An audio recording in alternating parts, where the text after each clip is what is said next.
ฮัลโหลไฮสบายดีทุกคนสวัสดีค่ะสะพานบริลงคลิปประมาณ10 กว่าวันเนาะ2 อาทิตย์กว่านี่นะทุกคนตั้งแต่วันปีใหม่พุ่นนะเนาะตั้งแต่เริ่มเข้าปีใหม่สะพานก็คือแบบว่าบ่ได้เฮ็ดคลิปเลยตั้งแต่สะพานเฮ็ดงานก็แบบว่าบ่ค่อยมีเวลาทุกคนเมื่อยเนาะเฮ็ดงานประมาณ8 ชั่วโมงเนาะตื่นแต่เช้าแล้วก็แบบดูแลลูกแน่หยังทุกคนมันหลายอย่างเนาะ FC หลายๆท่านเพิ่นก็เป็นห่วงเนาะว่าสะพานหายไปไสคือเงียบแท้จังซี้นะบ่ส่งข่าวเลยก็สบายดีเนาะทุกคนมีแต่ว่าช่วงแรกๆเริ่มเข้าปีใหม่เนาะวันที่1น่ะคือแบบว่ามีเรื่องแบบให้ซอกให้แบบอ่าเสียสภาพจิตใจแหน่หน่อยหนึ่งนี่แหละระหว่างแบบสะพานกับแฟนนี่แหละเนาะมีอิหยังแบบว่าที่ว่าบ่ลงตัวกันหน่อยหนึ่งหั้นนะก็เลยแบบว่าเสียหลักไป ตอนนี้ก็เข้าสภาพปกติแล้วเนาะมีแต่ว่ามันยุ่งนำงานนั่นแหละทุกคนงานก็ถือว่าบ่ได้หนักหรอกทุกคนแต่ว่ามันมีความกดดันแหน่หน่อยหนึ่งหั้นนะแบบเพื่อนร่วมงานนี่แหละทุกคนบ่ว่าจะเป็นงานใดๆก็ตามเนาะสะพานเชื่อว่ามันก็บ่ได้เรียบง่ายไปเบิดทุกบอนหั้นนะถ้าบอนใดที่แบบว่าเราไปเฮ็ดงานไปเจอเพื่อนร่วมงานดีหั้นนะก็ถือว่าโชคดีเนาะโชคดีแล้วก็เฮ็ดงานแบบว่าบ่มีแรงกดดันหั้นนะเฮ็ดงานแบบสบายใจแล้วก็เราก็พยายามแบบมีกำลังใจเฮ็ดงานจังซี้นะแต่ว่าสะพานก็พยายามทำใจเนาะเพราะว่ามันเป็นเรื่องธรรมดาอยู่แล้วหั้นนะคันเราไปเฮ็ดงานบอนอื่นเราไปเฮ็ดงานกับคนอื่นหั้นนะมันก็แบบจิตใจแต่ละคนก็บ่คือกันนะ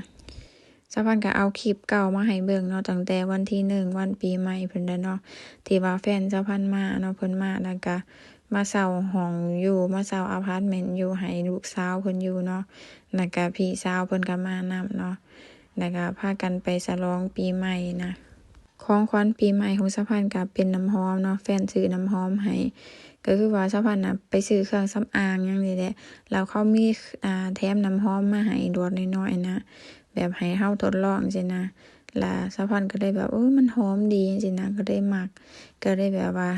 ฉีดแล้วที่นี่ฉีดแล้วไปหาพี่สาวแบบไปกินข้าวกับพี่สาวแฟนนี่แหละเขาก็เลยบอกว่าทำไมหอมจังแบบว่าใส่น้ำหอมหยังหั่นนะสะพานก็เลยบอกว่าเป็นน้ำหอมยี่ห้อนี้นะเขาก็เลย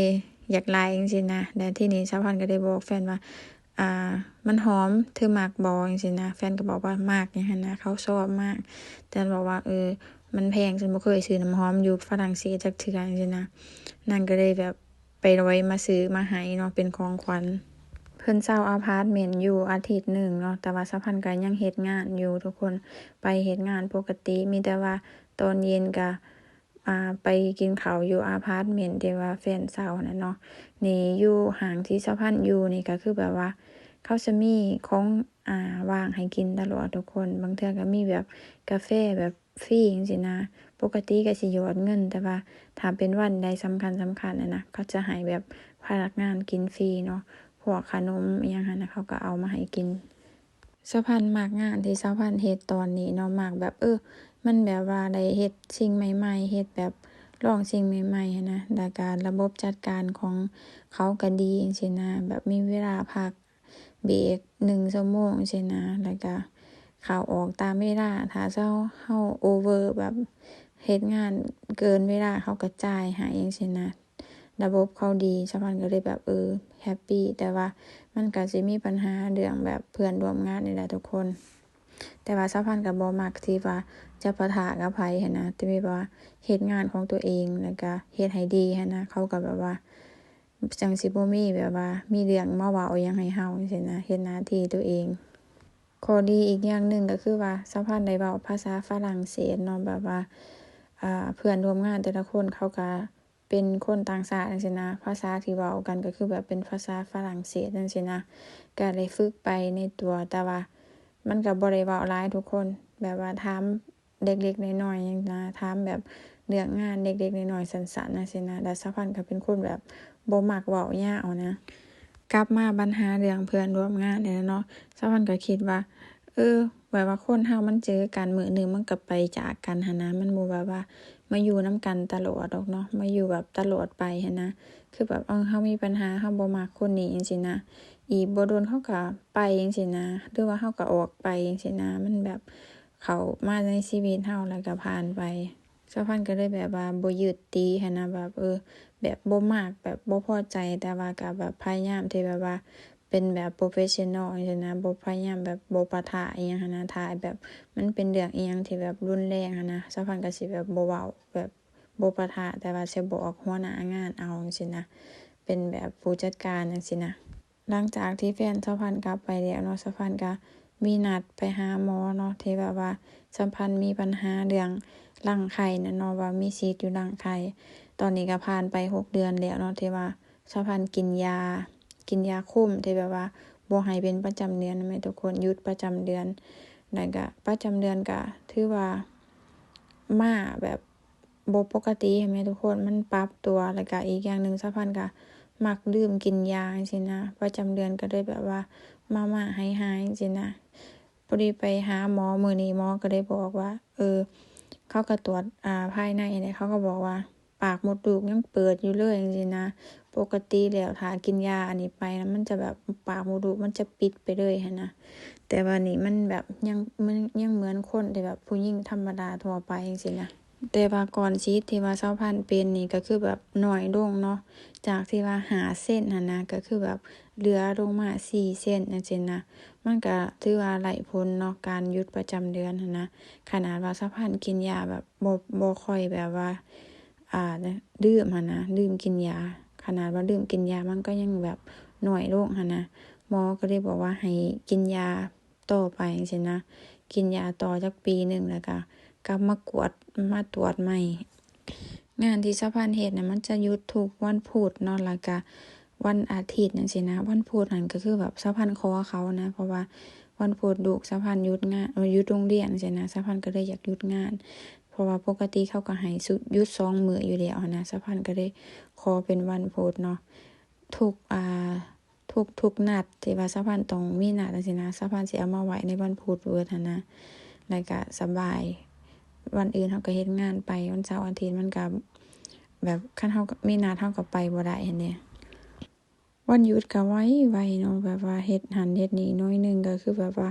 ผ่านไปแล้วหั้นนะสะพานแบบรู้สึกว่าเวลามันผ่านไปไวขนาดก็มาอัปเดตให้ฟังเนาะว่าสะพานไปหาหมอมาแล้วก็มาอัปเดตช่วงชีวิตต้นปี2026 2026ว่าเป็นจั่งใดจังซี้นะนั่นแหละ มื้ออื่นสะพันก็เฮ็ดงานอีกทุกคนโอ้ย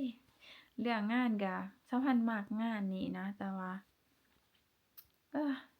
แบบว่าทุกที่นะมีปัญหาเรื่องเพื่อนร่วมงานจังซี้นะแต่ก็พยายามทำใจหั้นนะและอีกอย่างหนึ่งหั้นสถานะของสะพันก็คือแบบว่าเป็นคนช่วยทำอาหารจังซี้นะบ่แม่นเชฟจังซี้นะถ้าสมมุติว่าสะพันมีเวลาเต็มตัวแบบว่าเอ่อ มีเวลาเฮ็ดงานเต็มที่จังซี้นะแบบเข้างานตามที่เขาต้องการหั้นนะสักพักก็สิมีแบบว่าเลื่อนตำแหน่งให้มาเป็นรองเชฟจังซี้นะนั่นแหละแต่ว่าสักพักก็บ่มีเวลาจังซี้นะเพราะว่าต้องเลี้ยงลูกต้องไปส่งลูกอยู่โรงเรียนก็คือแบบเรื่องงานก็บ่ค่อยปานใดบ่ค่อยก้าวหน้านะแต่ว่าก็ทำใจเนาะว่าเราสามารถเฮ็ดหน้าที่ใดได้เราก็เฮ็ดไปหั้นนะก็คือแบบช่วงนี้โฟกัสเรื่องการเฮ็ดงานแล้วก็เรื่องเลี้ยงลูกแบบประคับประคองไปด้วยกันหั้นนะถ้าอยากก้าวหน้าเรื่องงานก็ต้องปล่อยวางเรื่องลูกจังซี้นะแต่ว่าสะพันพยายามเอาทั้ง2อย่างเนาะเพราะว่าเราแบบเราบ่มีทางเลือกหั้นนะลูกเราก็ต้องเลี้ยงงานเราก็ต้องเฮ็ดเพราะว่าเราต้องหาเงินเลี้ยงลูกหั้นแหละทุกคนโอเคสะพันก็ขอบคุณหลายๆเนาะที่ว่าทุกท่านเป็นห่วงเนาะที่ว่าถามสะพันมาทางคอมเมนต์แล้วก็ทาง Facebook เนาะเป็นห่วงเนาะว่าวินตันเป็นจั่งใดบ่ค่อยเห็นแบบว่าถ่ายคลิปยาวๆถ่ายคลิปนำกันกับหม้ามีจังซี้นะวินตันก็สบายดีเนาะวินตันเป็นเด็กน้อยที่เลี้ยงง่ายแม่ทุกคนเลี้ยงง่ายสะพันบ่รู้สึกว่าแบบวินตันดื้ออิหยังแรงอะนะก็รู้สึกว่าธรรมดาของเด็กน้อยหั้นนะเป็นเด็กน้อยเลี้ยงง่ายเวลาสะพันบอกว่าบ่ก็คือบ่หั้นนะคือแบบว่าอยากกินขนมอยากกินของหวานจังซี้นะ ถ้าบอกว่าบ่ให้รอท่าอิหยังหั้นนะรอท่ากินข้าวแล้วจั่งกินจังซี้นะเพิ่นก็พังความแหมทุกคนแล้วก็เวลาออกไปซื้อของหั้นถ้ามีของเด่นหยังหั้นอยากได้แต่ถ้าสะพันบอกว่าบ่ถ้าคราวหน้าอิหยังนะโอเค ก็แบบเป็นอิหยังที่เลี้ยงง่ายเนาะแล้วก็อยู่ไปนะทุกคน2คนเนาะ2คนแม่ลูกบุคคลที่3เราก็บ่ถึงเนาะตั้งแต่บ่อยู่ฝรั่งเศสก็คือแบบหายแบบบ่ค่อยจะติดต่อมาเนาะติดต่อมาบางช่วงร่างไข่ก็ดีขึ้นแล้วก็ไหล่ของสะใภ้ก็บ่เจ็บแล้วเนาะแต่ว่ามีอาการเจ็บบางช่วงเจ็บแบบปวดๆหั้นแหมทุกคนแต่มันก็หายเจ็บเนาะแต่ว่ามันอยู่ในช่วงที่หมอฉีดยานะทุกคนในเดือน2เดือนนี่มันอาจจะหายเจ็บแต่ว่าภายหลังแล้วสะใภ้ก็บ่ฮู้หั้นนะก็ยังถือว่าเป็นอิหยังที่ดีหั้นนะเป็นสัญญาณที่ดีสะใภ้ก็คิดว่าปีนี้ก็คือสิแบบว่าก็คือสิดีหั้นนะ